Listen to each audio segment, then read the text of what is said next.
Hello, and welcome to Harry Potter and the Methods of Rationality, the podcast. Written by Eliezer Yudkowsky, read by Eneasz Brodsky, based on the works of J.K. Rowling. Chapter 73, Self-Actualization, Part 8, The Sacred and the Mundane. The red jet of fire took Hannah full in the face, flipping her end over heels and smacking her head straight into the stone wall, where her pale face seemed to linger for an instant, framed by flying strands of brown golden hair, before she collapsed to the ground in a heap of robes, as the third and final volley of blazing green spirals brought down their foe's shield charm. The March days marched by, filled with lectures and study and homework, breakfast and lunch and dinner. The Gryffindor boy stared at the 8 of them, tension in every line of his body's frame, his face working soundlessly. And then his hands released their clenched grasp on the Slytherin boy's lapels, and he walked away without anyone saying a word. Well, Lavender almost said a word. Her mouth was just opening in indignation, maybe because she hadn't gotten a chance to declaim her speech. But luckily, Hermione spotted it and made the gesture that meant, "Shut up." Then there was the sleeping, of course. You wouldn't want to forget about sleeping just because it seemed so normal. "Innervate," said the young voice of Susan Bones, and Hermione's eyes flew open and her lips drew in air with a gasp, her lungs feeling heavy like there was a huge weight resting on her chest. Beside her, Hannah was already sitting up, holding her head in her hands and grimacing. Daphne had warned them that this would be a hard fight, creating a certain trepidation in Hermione, and indeed in all of them. Except maybe Susan, who'd just shown up at the appointed meeting time and walked alongside them without speaking, and fought the 7th-year bully until she was the last girl standing. Maybe the Gryffindor had been reluctant to fight the last daughter of Bones, or maybe Susan had just gotten very lucky. At any rate, when Hermione had tried to sit up again, she'd realized that her chest had felt heavy because there was, in fact, a rather large body sprawled on top of her. And you wouldn't want to forget about magic either, even if the actual moment of casting a spell only formed a very small part of your day. It was the whole point of Hogwarts, after all. Okay, how about if we all ride around on skateboards? Said Lavender. We could get places faster than walking, and we'd look really awesome on skateboards. Muggle artifacts may not be as fast as broomsticks, but they look cooler. We should vote on it.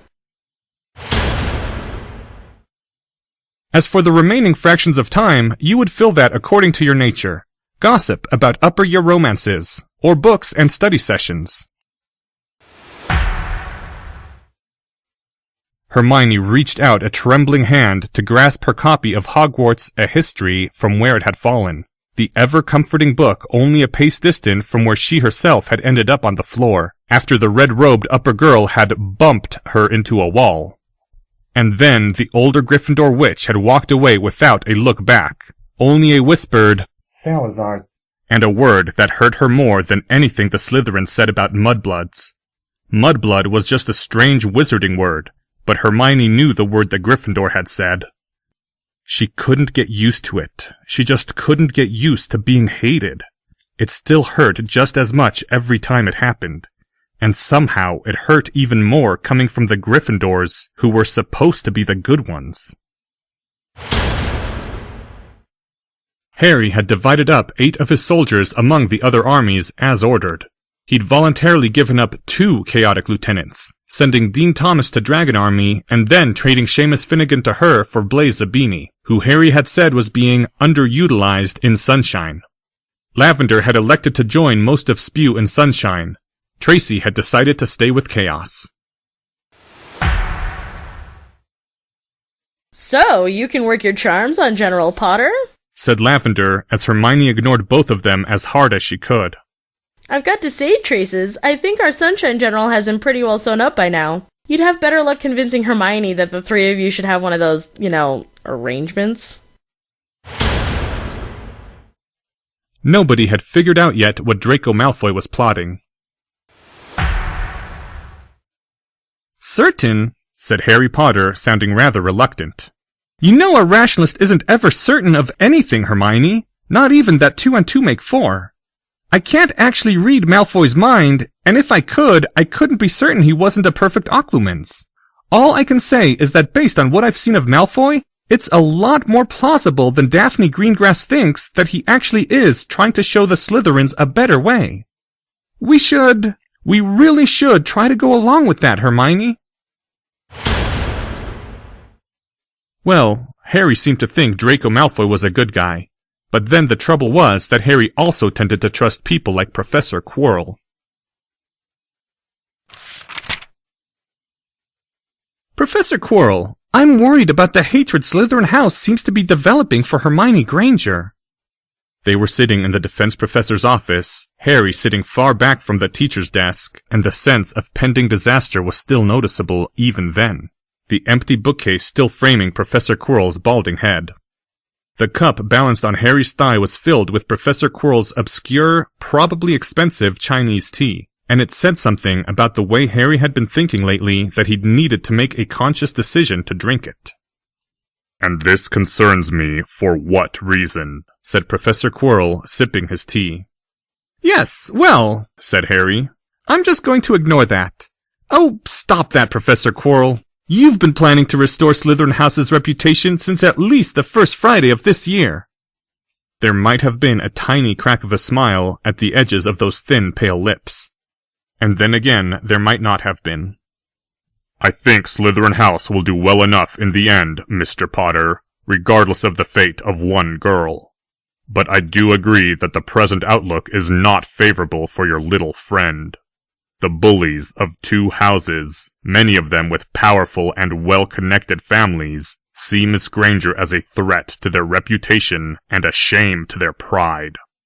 As powerful a motive as that is to hurt her, it pales compared to the raw envy of the Gryffindors, who see an outsider gaining the laurels of heroism which they have dreamed of since childhood." Now the smile on Professor Quirrell's lips was definite, though slight. "And then there are those of Slytherin House who hear that Salazar Slytherin's ghost has abandoned them to favor a mudblood. I wonder if you can even conceive, Mr. Potter, of how such as they would react? Those who do not believe it would cheerfully kill Miss Granger for the insult. And as for those Slytherins who wonder deep down, in some quiet place within themselves, if it might perhaps be true, their inner panic is something scarcely to be contemplated." Professor Quirrell sipped his tea equably. "When you are more experienced, Mr. Potter, you will see such consequences in advance of your plotting. As it stands, you are being ill-served by your willful ignorance of all human nature you deem unpleasant." Harry sipped his own tea. Professor Quirrell, help?" "I already offered Miss Granger my help, as soon as I foresaw what would develop. My student told me, in polite terms, to stay out of her business, nor would she tell you anything different, I expect. As I have little to truly gain or lose in this matter, I hardly intend to press the point." The defense professor shrugged, his teacup held steady in the exactly right polite grip, so that the surface of the liquid did not even ripple as Professor Quirrell leaned back within his chair. "Do not worry too much, Mr. Potter.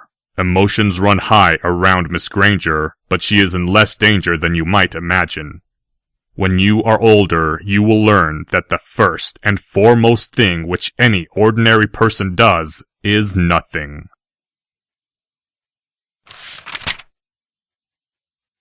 The envelope which the Slytherin system had delivered to Daphne at lunch was unsigned, as always. The parchment within named a time and a place, and said, simply, "Hard." That wasn't what had concerned Daphne. What had concerned Daphne was that Millicent didn't seem to be looking in her or Tracy's direction at lunch that day. She'd just stared straight ahead at her plate and eaten.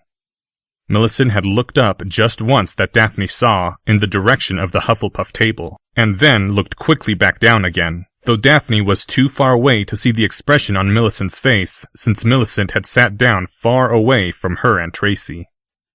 Daphne had thought about that during lunch, with a sick feeling in her stomach unlike anything she'd felt before, and which had caused her to stop eating halfway through her first plate. What I see has to come to pass. It probably makes being eaten by Leatherfalls look like a tea party. It wasn't any conscious decision that Daphne made, nothing like Slytherins were supposed to do, no weighing of the benefits to herself. Instead, Daphne told Hannah and Susan and everyone that her informant had warned her that the next bully was going to target Hufflepuffs in particular, and that the bully planned to risk the teacher's wrath in order to really hurt either Hannah or Susan. Like, seriously. And the two of them needed to stay out of this one. Hannah had agreed to stay out of it. Susan had... What are you doing here? Yelled General Granger, though it was sort of a yell and a whisper at the same time. Susan's round face didn't change, like the Hufflepuff girl had suddenly developed the sort of experienced blankness that Daphne's own mother used. Am I here, really? Susan said calmly. You said you wouldn't come. Did I say that? Said Susan. She flipped her wand casually in one hand, leaning against the stone wall of the corridor where they were waiting, her reddish-brown hair somehow arranging itself in perfect order against the yellow trim of her witch's robes. I wonder why.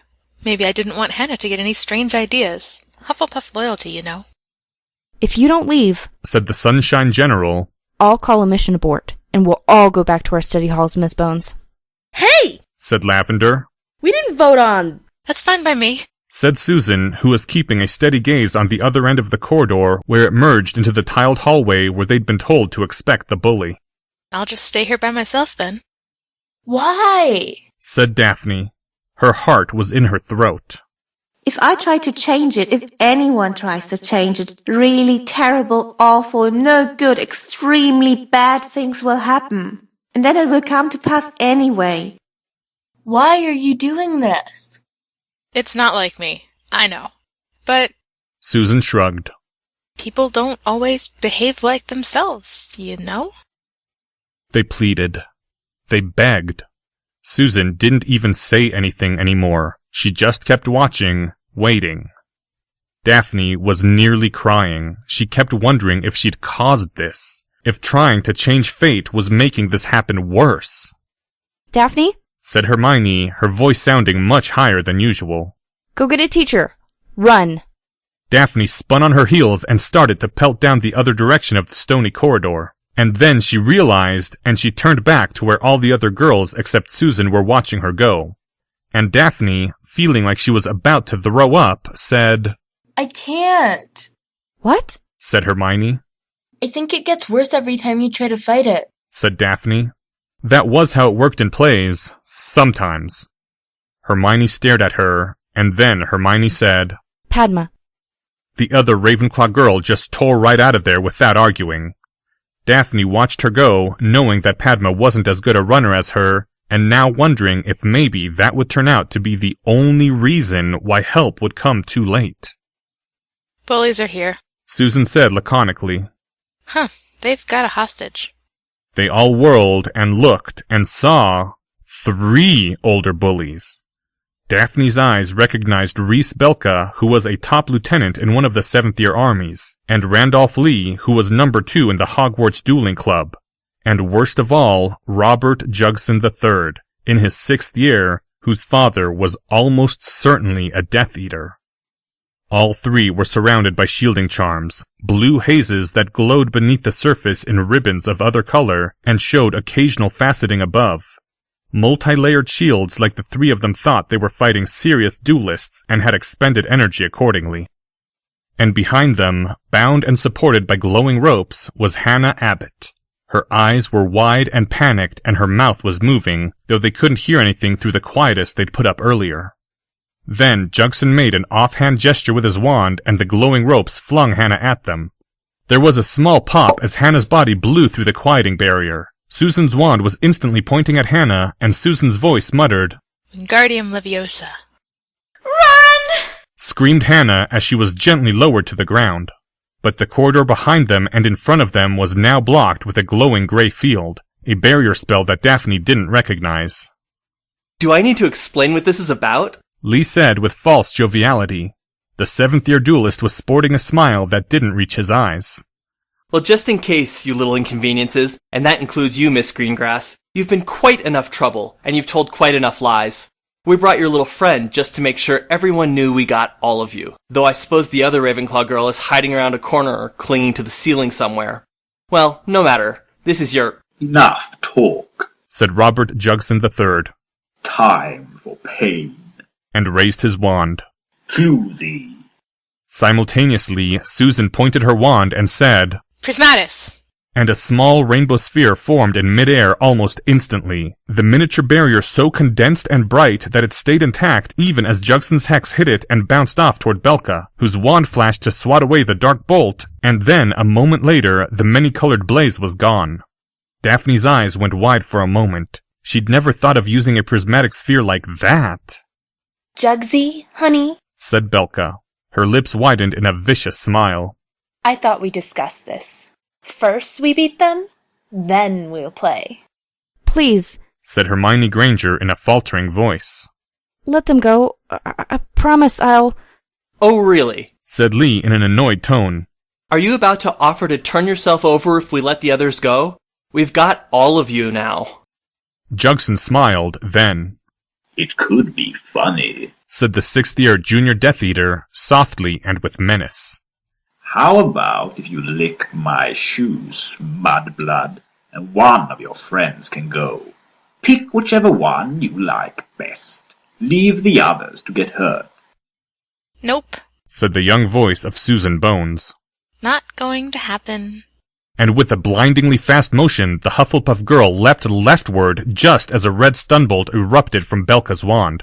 Daphne could hardly see the movement as Susan seemed to hit the corridor wall and then bounce off it like she was a rubber ball, and her legs smashed into Jugson's face.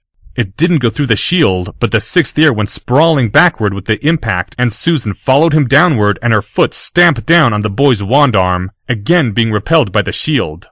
Elmechia! Shouted Lee, and Parvati shouted, Prismatis! And the rainbow wall formed, but the fiery blue blast passed right through it like it wasn't even there. The bolt missed Susan by inches. There was a whirlwind of motion that Daphne couldn't follow, during which Belka had her feet knocked out from under her, but the older witch just rolled back to a stand, and then— Daphne saw it coming, and her lips started to mouth Priz, but it was already too late. 3 blasts of brilliance slammed into Susan at once. She had her wand raised as though she could counter them, and there was a white flash as the hexes struck the magic wood. But then Susan's legs convulsed and sent her flying into the corridor wall. Her head hit with a strange cracking sound, and then Susan fell down and lay motionless with her head at an odd-seeming angle, her wand still clutched in one outstretched hand. There was a moment of frozen silence. Parvati scrambled over to where Susan lay, pressed a thumb over the pulse point on Susan's wrist, and then, slowly, tremblingly, Parvati rose to her feet, her eyes huge. Vitalis Revelio, said Lee just as Parvati opened her mouth, and Susan's body was surrounded by a warm red glow. Now the seventh-year boy really was grinning. Probably just a broken collarbone, I'd say. Nice try, though. Merlin, they are tricky. You had me going for a second there, dearies. The seventh-year girl wasn't smiling at all. Tenate! Screamed Daphne, raising her wand above her head and focusing harder than she ever had in her life. Rava Calvaria! Lucis! She didn't even see the hex that got her. Hermione felt the jolt of innervation bringing her awake, and out of some intuitive strategism, she didn't roll to her feet right away. It had been a completely hopeless battle, and she didn't know what she could do, but some instinct told her that leaping to her feet wasn't it. Just a crack, Hermione opened her eyes, and the thin rays of light that entered them showed Parvati backing away from all 3 bullies, the last girl standing that Hermione could see. And her eyes also showed Tracy Fallen not far away from her, and Hermione's wand was still in her hand, and so, desperately hoping the Slytherin girl would show more sense than she usually did, Hermione made the wand movements as subtly as she could, and hardly moving her lips, whispered, Innervate. Hermione felt the spell working, but Tracy didn't move. Hermione hoped it was because Tracy was being cunning and waiting to... What could they do? Hermione didn't know, and the panic that had waited through the moments of fighting was starting to eat her up inside now that she was still, now that she was trying to think, now that she could see that it was all absolutely hopeless. That was when Hermione heard a thud, and though it was out of her field of vision, she knew that Parvati had fallen. A moment of silence came, and passed. Now what? Now we wake up the Mudblood and find out who's really behind them. Not Salazar Slytherin's ghost. No, dears. First, we bind them all. Very securely. And then there was a sound like lightning and thunder, and Hermione's eyes widened in shock before she could stop herself. And in her widened field of vision, she saw the scary soft boy convulsing as yellow arcs of energy crawled over him like giant blazing worms. His wand flew out of his hand as he collapsed to the ground, twitching, and then a moment later he lay still. Is everyone else asleep now? Said a voice. Good. Susan Bones rose from the floor where the scary soft boy had stood, neck still oddly bent. Then she rolled her head around her shoulders, a casual loose motion, and her head was straight again. The round-faced first-year girl stood facing the remaining two bullies with one hand cocked on her hip, grinning, and surrounded by a faceted blue haze. Polydeuce! Spat the bully girl. Polyfluous Reverso! Roared the remaining boy bully. Something like the form of a mirrored scarf spat out of his wand, passed without resistance through the haze surrounding Susan. For an instant, she glowed in a strange mirror color, like a reflection of herself, and then the glow faded. The young girl still stood there, hand on her hip. Wrong, said Susan. And this is the truth, in case nobody ever told you. In her small hand, a wand rose up, blurred by the blue haze surrounding it. You don't mess with the puffs. And with a gray flash so bright it hurt Hermione's half-closed eyes, the real battle started. It went on for a while. Some of the ceiling got melted. The girl bully tried to cry a truce, that they would leave and take Jugson with them, and Susan roared out the syllables of a curse Hermione recognized as Abidalzim's horrid wilting, which was illegal in 7 countries. Eventually, the girl bully lay unconscious and unawakenable on the ground, and the last boy bully had fled, leaving his companions' bodies behind. And Susan was leaning over against one wall, covered in sweat and her scorched robe soaked through with wet spots, gasping for breath and clutching at her right shoulder using her left hand. After a while, Susan straightened up and turned to look back at where her fellow witches were sleeping on the floor. Well, where they should have been sleeping on the floor. Lavender was already sitting up with eyes as wide as watermelons. That? Said Lavender. Was. Said Tracy. What? Said Hermione. I mean, what? Said Parvati. Cool! Said Lavender. Oh, hell. Said Susan Bones. Her face had already looked a little pale beneath the sweat, and now it was getting paler, looking almost frighteningly white. Could I convince you that you hallucinated all that? There was a rapid exchange of glances. Hermione looked at Parvati, Parvati looked at Lavender, Lavender briefly locked gazes with Tracy. The 4 of them looked back at Susan and shook their heads. Oh, hell. Said Susan again. Look, I'll be back in a few minutes, but I've really got to go now. Please don't say anything. Bye!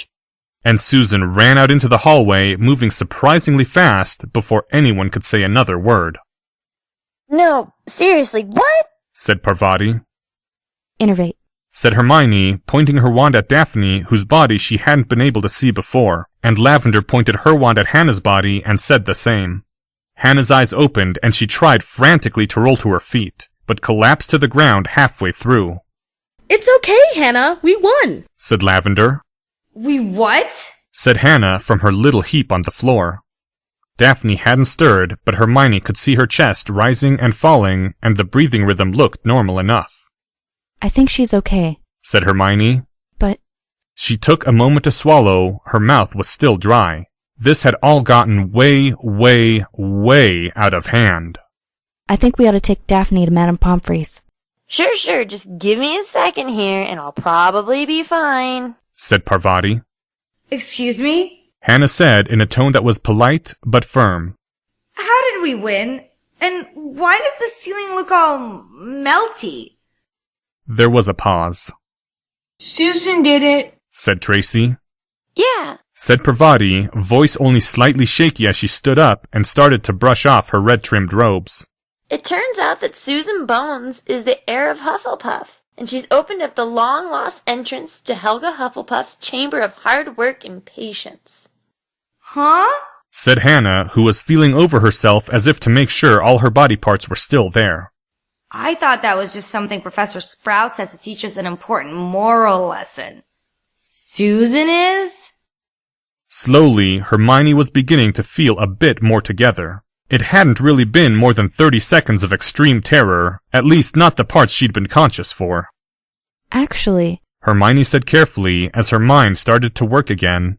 I'm pretty sure that is just something Professor Sprout says. It wasn't in Hogwarts of History or anywhere else I've read. She's a double witch! Shouted Tracy, her voice so high it cracked. She is! She's one of them! She's been this the whole time! What? Yelled Parvati, twisting around to look at Tracy. That's the looniest thing! Of course! Said Lavender, now all the way on her feet and starting to bounce up and down with excitement. I should have realized. Susan's a what? Said Hermione. A double witch! Said Tracy. You see, said Lavender, speaking very rapidly. There have always been stories about these children who are born as super magicians who can cast spells no one else can. And there's a whole secret school hidden inside of Hogwarts with classes that only they can see and go to. Those are just stories, yelled Parvati. That's not how real life works. I mean, sure, I read those books too. Just a minute, please, said Hermione. Maybe her mind was feeling a little slow after all. You mean even though you already get to go to a magical school and everything, you still want to go to a double magical school? Lavender looked at her, puzzled. What? Who wouldn't want to have super extra magical powers? It would be like this whole amazing destiny and everything. It'd mean you were special.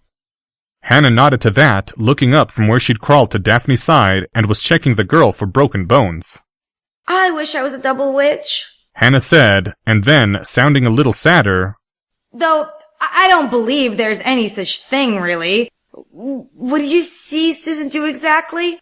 I mean, are you sure you weren't just seeing things after getting stunned? Hermione truly couldn't find any words at this point. Oh no! Said Tracy. The Slytherin girl spun around to look at the entrance of the corridor, her robes fluttering around her. We've got to get out of here. We've got to get away before Susan comes back with someone who can super memory charm us. Susan wouldn't do that, said Parvati. I mean, if there even was. What's going on here? Roared a high-pitched, squeaky voice as Professor Flitwick stormed into the partially melted corridor like a small, dangerously compressed package of pure academic fury, an ashen-faced Padma gasping along beside him.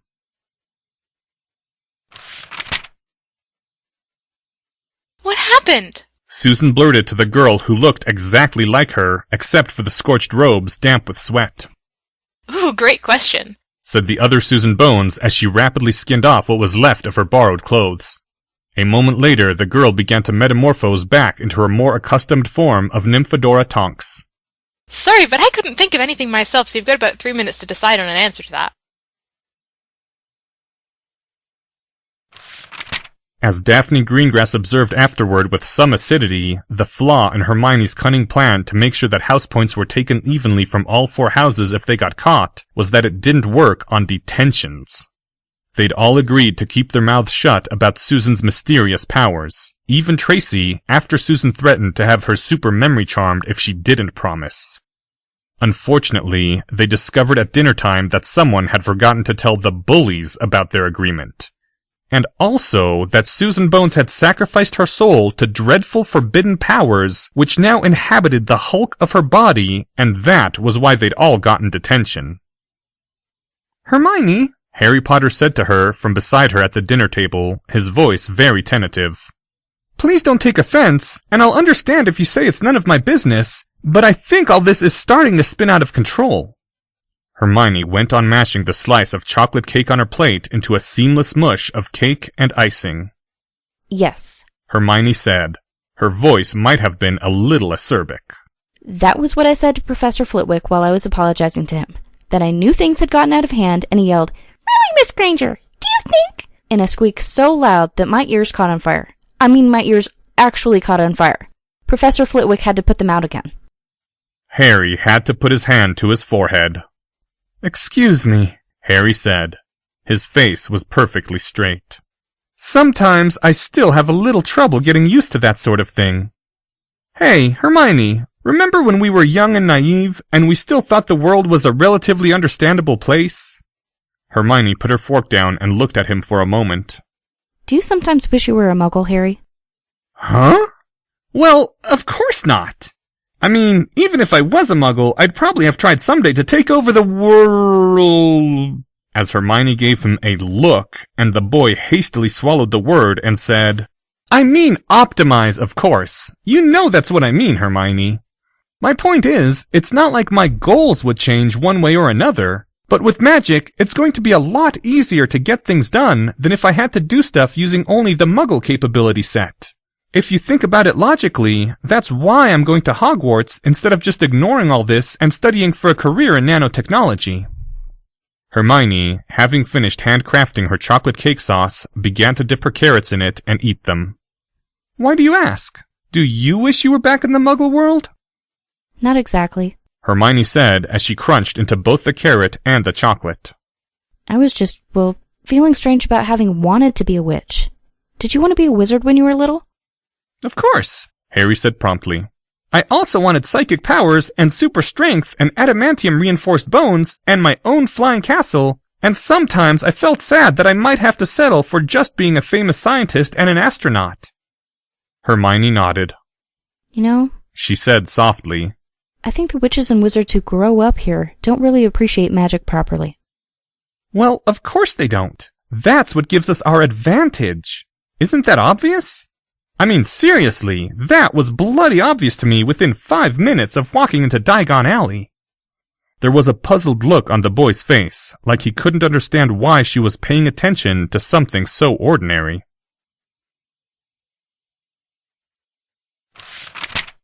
End Chapter 73. Thank you to the following people: Professor Phileas Flitwick by Francis Whitesell. Hermione Granger, Anonymous. Daphne Greengrass, Josie Cotton. Casey Davis was voiced by Lucky. Lavender Brown by Paige Smith. Hannah Abbott, Mars. Padme and Parvati Patil by Amanda Grisello. Lauren Housley as Susan Bones. Robert Jackson III by Ludwig Sandström. Millicent Bulstrode by Gigi Arndt. Randolph Lee by Brian Zeman. Reese Belka, Idil Sadic. This chapter's original text, production notes, and attribution links, along with archives and much more, can be found at hpmorpodcast.com. If you would like to learn more about the art of rationality, please visit lesswrong.com, an online community of aspiring rationalists founded by Eliezer Yudkowsky. Some sound effects used are courtesy of the Free Sound Project. The music used is Catch That Goblin by Skaven. Thank you for listening, and come back next week for Chapter 74, Self-Actualization, Part 9, Escalation of Conflicts.